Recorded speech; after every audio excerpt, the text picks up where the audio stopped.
Wanted to talk to you about the Boker Magnum Stealth Tactical. This is a large bruiser of a knife. It is a gigantic knife. Okay, it's not that huge. We'll compare it here to a couple other notable knives here. The Boker Magnum Stealth Tactical. I don't actually have any measurements on this thing, but we can compare it to, let's say, an Ontario Rat #1, or maybe even an old school timeless classic like the Buck 110. You can see it's not that much bigger, but it is beefier. It's a little bit taller, I would say, and a little bit beefier than most.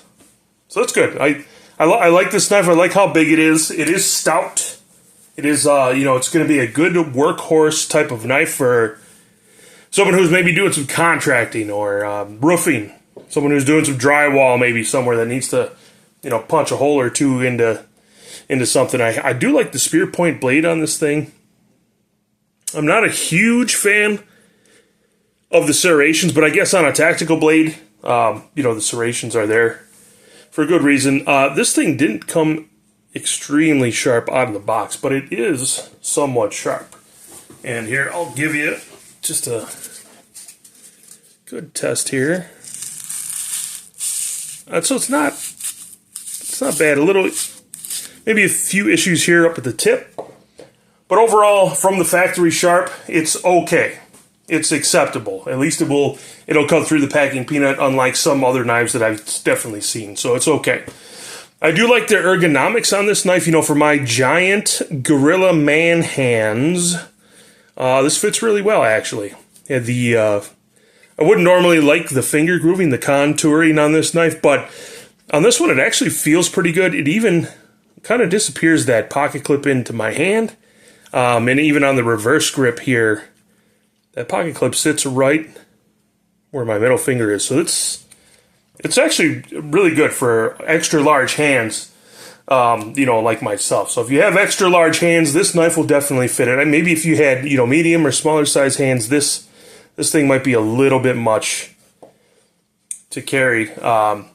This thing does not. The one thing I don't like about this knife is it's a one-position pocket clip knife. You can't switch it around or customize it to where you'd like it to. It has a big old glass spring here back there. It does have some jimping here on the back spacer and the liners, the steel liners here. It is a liner lock. Seems like it's okay and not going to pop off and hit me in the fingers. So it's okay. It's all right. The action is actually really good for as big of a knife and a blade as it is, just with the thumb studs. The thumb studs are placed just about perfect here, just low enough on the pivot to really give her one.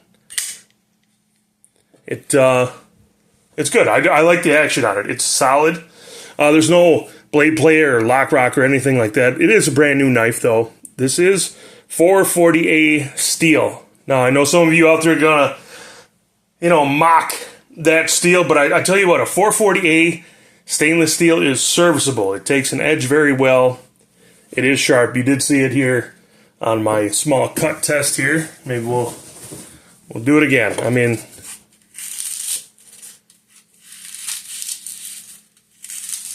I have not modified that at all. I have not sharpened it. It's pretty good. It's a serviceable knife. You can make it really sharp and make it, cut just basically anything you want. You can.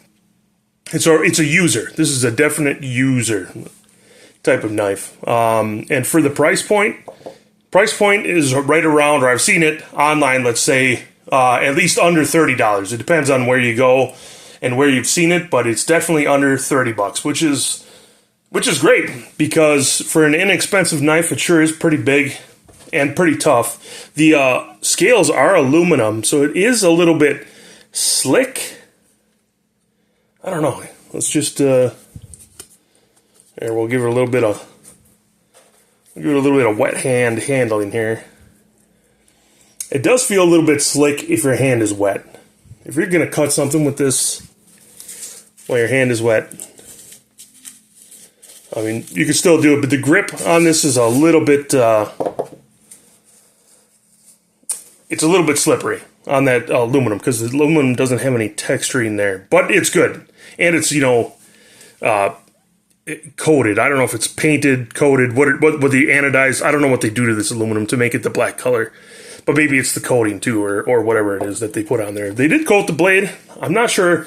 I mean, you know, they did cover up the entire serration. So when you go to sharpen the serrations here with some diamond rods, eventually you're going to wear the paint off on that backside, trying to smooth out the one side of the chisel on the serrations. But it is what it is. You know, for an inexpensive knife, it's decent. I have a couple on my site there, so go check it out on Sharp On Site.